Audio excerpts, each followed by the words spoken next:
O'g'lar hammaga assalomu alaykum. Hozir 5 minut vaqtim bor ekan. Tezda bitta darslik qilib qo'yay dedim. Vaqtim bo'lmayapti dars qilishga, dars tayyorlashga. Kurslar bor, o'quvchilar bor, ishlar bor, proyektlar bor. Shuning uchun qo'limdan kelgancha e ko'proq chiqarishga harakat qilaman, lekin shu vaqtim bo'lmay qolyapti. Xo'p, bugun ko'rsatmoqchi bo'lgan narsam Meta AI sun'iy intellekt chiqaribdi. Hozir test versiyada ekan. Kecha ko'rgandim. Kecha chiqargan paytida restyllar bor edi, videoni boshqa nimaga, sohaga o'zgartirish, boshqa yo'nalishga. Ko'pchilik buni nimagadir ishlatmaydi, restyle kuchini bilmaydi shekilli. Qaranglar, restylda misol uchun sizlar bunday yugurib ketayotgan action ssenani videoga olasizlar. Action ssenani videoga olasizlar, ana shu videoni multik holatiga aylantirasizlar, tayyor multfilm bo'ladi. Ikki kishi urushayotganini qilasizlar. Ana shuni multfilm holatiga o'zgartirasizlar, multfilm bo'ladi. Mana shunday qilib sahnani yig'ib turib multfilm qilsa bo'ladi. Restyle juda zo'r narsa. Mana qaranglar, men misol ko'rsatib beraman. Mana bu video. Mana bu video men o'zim video olganman. Mana kecha mana shunaqa qiliqlar qilib, har xil holatda qilib video olganman. Endi qaranglar, buni restyle qilaman kiberprank ko'rinishida.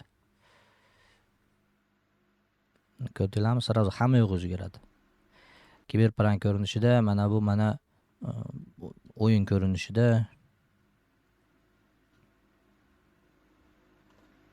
Mana shu funksiyasi bor edi, hozir o'chirib qo'yibdi ko'rsatguncha yana. Lekin menimcha qo'shadi. Bu testoviy beta versiya, bekir versiya ekan va bunda ishlash uchun mana bu Meta AI ga kirasizlar. Bunda ishlash uchun men ko'rsatgan VPN ni yoqamiz, SSHni yoqamiz.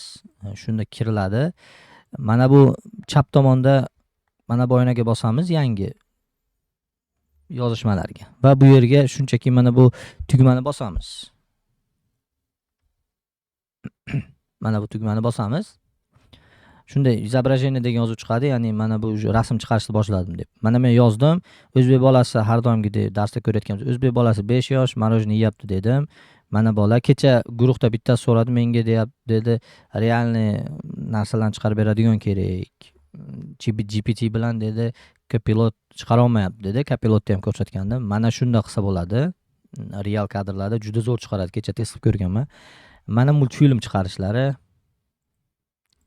Hozir test jarayonida nimalar ishlamayapti ekan. Buni yaxshi tomoni sirazu to'rala nimani ham animatsiya qilar ekan.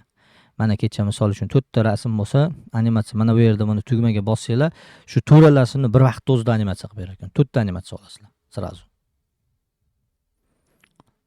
Mana qaranglar. To'rala holat animatsiya bo'ladi. Qaysi biri yoqsa, shuni olamiz.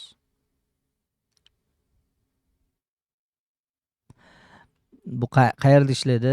Misol uchun bitta kadrda ushlab turib qilish uchun ko'pchilik savol beryapti menga. Bitta kadrni qanday ushlaymiz deyapti. Buni ushlab turish juda oson.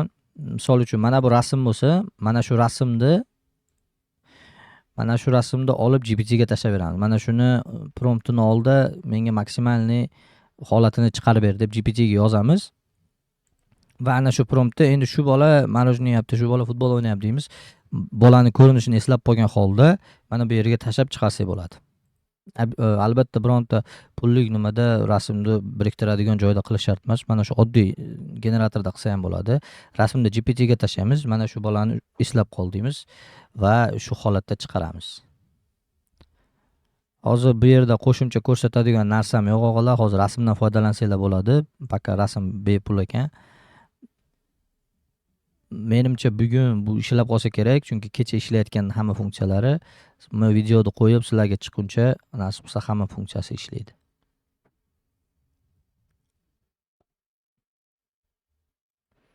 Sog' bo'linglar o'g'illar, savol bo'lsa aloqadamiz.